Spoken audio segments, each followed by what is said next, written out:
Harass me for tickets. I will sell them instead. I bought tickets to a highly anticipated concert with my cousin for $200 each back in February. I had been looking forward to this event all year. A couple of weeks ago, my cousin told me she couldn't go anymore and said I could keep her ticket and invite a friend. Even though she had already paid for her ticket, she insisted I could give it to someone else for free. I invited a friend, and she was thrilled to go. But just days before the concert, she texted me about the forecast. Snow, extreme cold, and strong winds were expected. I checked the weather apps and even listened to the local news, and it didn't look promising.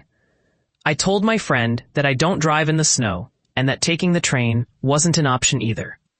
The cold would be unbearable, especially since I sometimes have to wait outside for the train. I mentioned that if the weather turned bad, I would just transfer the tickets to her so she could go without me. That's when she started pressuring me to let her know ahead of time, so she wouldn't be scrambling at the last minute. I explained that weather predictions can change, and I wouldn't know until the day of the concert how bad it would be.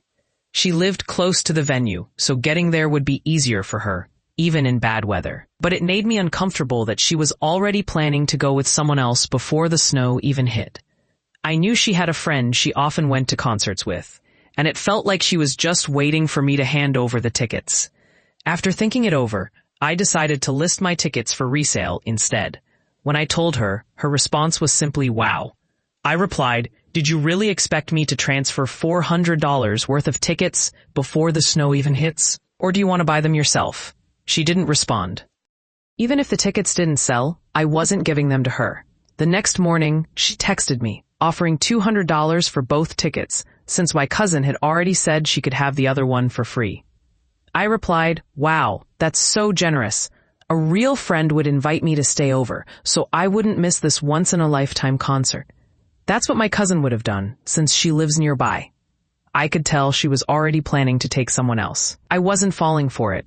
If she was willing to pay $200, why not cover my Uber costs, which would be $150 round trip, or offer to pay for a hotel if she didn't want me in her house?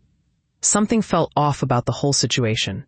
In the end, my ticket sold for full price, so now I have $400 and can give my cousin her money back.